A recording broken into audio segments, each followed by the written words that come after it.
Good morning to all the students. कैसे हैं आप सब? I hope you all are fine. So students, as you know that in the last class we have discussed about the topic that is related to the transportation process through the semi-permeable membrane that is called plasma membrane. And the process, there are two process जो हमने कल discuss किए थे, that is osmosis and another one is diffusion. ठीक है, तो आज हम जो डिस्कस करने जा रहे हैं ये हमारा लास्ट टॉपिक है इस चैप्टर का, that is difference between the plant cell and animal cell.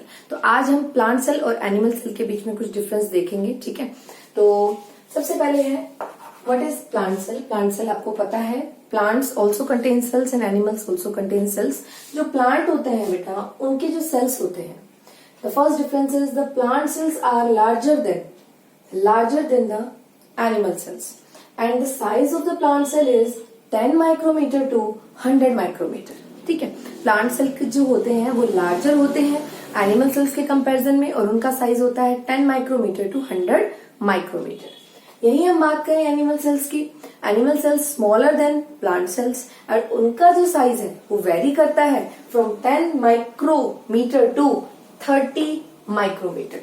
तो जो प्लांट सेल हैं वो लार्जर हैं as compare to animal cells, और वेरिएशन देख लीजिए इनके साइज में, 10 micrometer to 100 micrometer and 10 micrometer to 30 micrometer in the animal cell.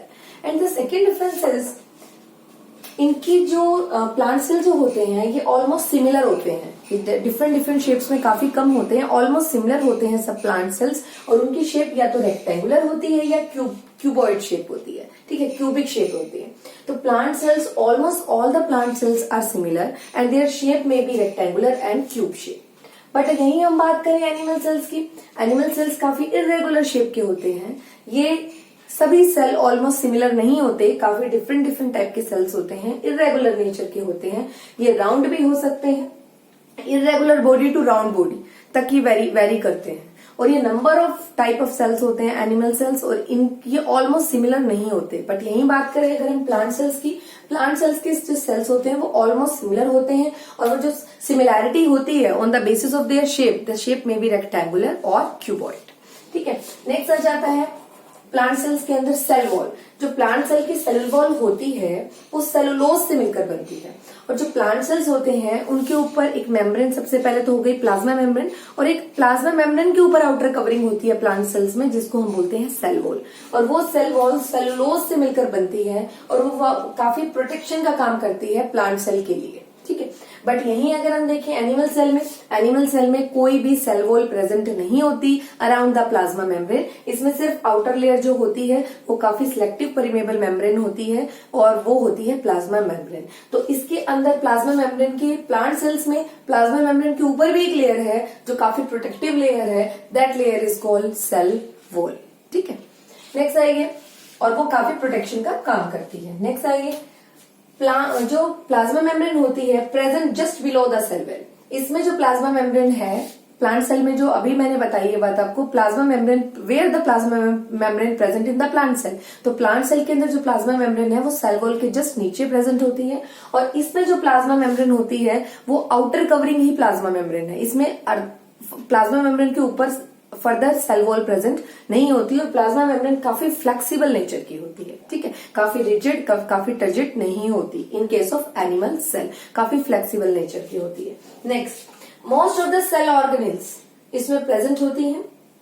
ठीक है, most of the cell organelles are present in the plant cell, but in the animal cell all type of cell organelles are present. Animal cell में सभी type की cell organelle मिलती हैं, और plant cell में most of cell organelles are present. जरूरी नहीं है सभी प्रेजेंट हो, कुछ एब्सेंट भी हो सकते हैं. जैसे हम एग्जांपल ले लेते हैं, बहुत सी जैसे इसमें प्रेजेंट है, अगर हम बात करें कि कुछ हमारी सेल ऑर्गेनेल ऐसी है, जैसे सेंट्रियोल हमारा जो है वो प्लांट एनिमल सेल में प्रेजेंट है बट प्लांट सेल में एब्सेंट. ठीक है, तो ये हमें पता होना चाहिए. तो कुछ ऐसी हैं ऑर्गेनेल जो प्लांट सेल में पूरी तरीके से प्रेजेंट नहीं है, बट हम ये बोल सकते हैं कि most of the cell organelle are present in the plant cell, but in the animal cell all the cell organelles are present. ठीक है, नेक्स्ट आ जाता है 6. इसमें एक वैक्यूल प्रेजेंट होता है. जो वैक्यूल और सेल ऑर्गेनेल है, vacuole is also a type of a cell organelle.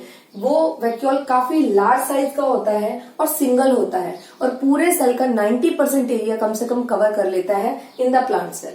तो plant cell have vacuole with a large size, ठीक है, and cover the 90% area of the cell. And in the animal cell, vacuoles are present, but the size of the vacuole is very small and present in many vacuoles are present in the animal cell. But in the plant cell, only single vacuole is present with a large size with 90% covered area of the plant cell. Next आ जाता है, ठीक है. और जो इसमें nucleus अगर हम बात करें प्लांट सेल्स में, तो जो न्यूक्लियस होता है ऑन द साइड में प्रेजेंट होता है, क्योंकि almost area cover by the vacuole. So जो न्यूक्लियस होता है वो काफी सेल वॉल की साइड में प्रेजेंट होता है, ठीक है, on the side of the cell wall nucleus is present. और इसमें जो न्यूक्लियस होता है वो सेंटर में प्रेजेंट होता है in case of animal cell. तो एनिमल सेल में न्यूक्लियस सेंटर में प्रेजेंट है, और प्लांट सेल में जो न्यूक्लियस है वो बिल्कुल सेल के एग्जैक्ट सेंटर में प्रेजेंट नहीं होता. नेक्स्ट आइए, इसके अलावा अगर हम बात करें, in the animal cell centriole are present. Centriole is also, हमें पता है, सेल ऑर्गेनेल है जो सेल की डिवीजन, सेल की फर्दर डिवीजन में हेल्प करती है. और इसके अंदर जो सेंट्रियोल्स होते हैं प्लांट सेल में वो एब्सेंट होते हैं, ठीक है. अगर हम बात करें अपनी नेक्स्ट डिफरेंस की, तो in the plant cell cilia and flagella are present for locomotion, ठीक है. और but in the animal cell, cilia and flagella are present for the locomotion, but in the plant cell, cilia and flagella are absent, ठीक है, for the locomotion, ठीक है. Next आ जाता है हमारे पास, in case of plant cell, plastids are present. और आपको पता है प्लास्टिड्स हमारे जो क्लोरोप्लास्टिड है हमारे जो जिसमें क्लोरोफिल पिगमेंट प्रेजेंट है वो इसमें प्रेजेंट होता है, ठीक है. और इसमें प्लास्टिड प्रेजेंट होते हैं with the chlorophyll pigment. We know that for the process of photosynthesis, but in the animal cell plastids क्या होते हैं, absent होते हैं. Next आ जाता है, in the plant cell osmosis done by the cell wall. Yes, osmosis का process होता है with the help of cell wall. Same in case of in the animal cell, also osmosis process will takes place, but in this condition when the cell plays in the hypotonic solution, the cell will burst out in case of osmosis in the animal cell. But in case of plant cell, osmosis will takes place, but the cell will not burst when the cell placed in the hypotonic solution. Next one is, in the plant cell mitochondria are present but there is less in number, ठीक है. Mitochondria present होते हैं plant cell में but उनका number काफी कम होता है. और in the animal cell mitochondria present in more in number. Fine.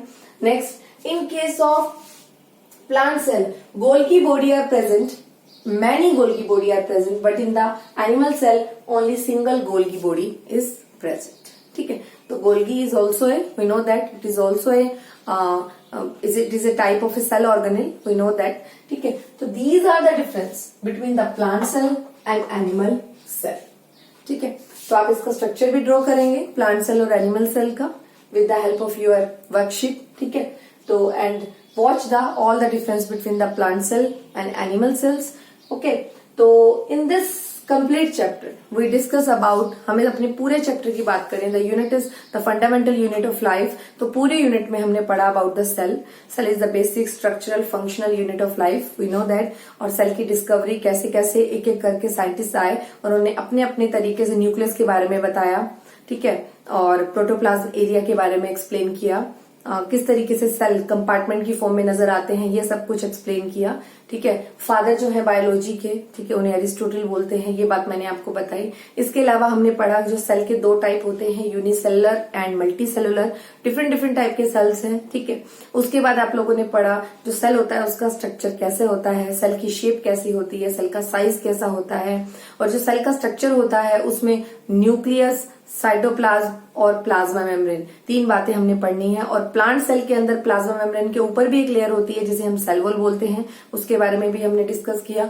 और जो साइटोप्लाज्मिक एरिया होता है नियर द न्यूक्लियस, उसमें काफी सारी सेल ऑर्गेनेल्स होती हैं. द सेल ऑर्गेनेल में भी Golgi body, we know that, ठीक है. गोल्गी बॉडीज हो सकती है lysosomes, ribosomes, endoplasmic reticulum, that is further categorize into two parts, rough endoplasmic reticulum and smooth endoplasmic reticulum, centrioles, vesicles, vacuoles, ठीक है, इतनी सारी सेल ऑर्गेनेल्स के बारे में हमने, mitochondria which is very important cell organelle which is also called powerhouse of the cell, ठीक है, तो इतनी सारी सेल ऑर्गेनेल्स के बारे में हमने डिस्कस किया।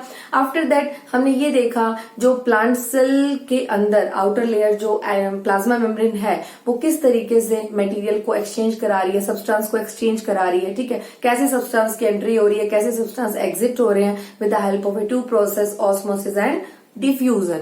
And then we will discuss about the difference between the prokaryotic and eukaryotes के बारे में भी हमने डिस्कस किया था कि प्रोकैरियोटिक और यूकैरियोटिक सेल क्या होते हैं, और इसी तरीके से हमने ये डिफरेंस किया, difference between the plant cell and animal cell. So this is the plant cell और एनिमल सेल के बीच में बेसिक डिफरेंस थे ये कुछ, ठीक है। तो हमने जितने भी सेल ऑर्गेनिल्स पढ़े हैं उनके डायग्राम्स हमें बहुत अच्छे से आने चाहिए, ताकि जो भी एग्जाम में अगर क्वेश्चन पुटअप होता है तो हम आसानी से उसे ड्रॉ कर पाए, उससे रिलेटेड क्वेश्चंस भी सॉल्व कर पाए, ठीक है। सो स्टूडेंट्स, आज के लिए इतना ही। In the next class we will start our further new unit, that unit is tissue. Okay, so आज के लिए इतना ही। Do your work in a neat and clean way and regularly.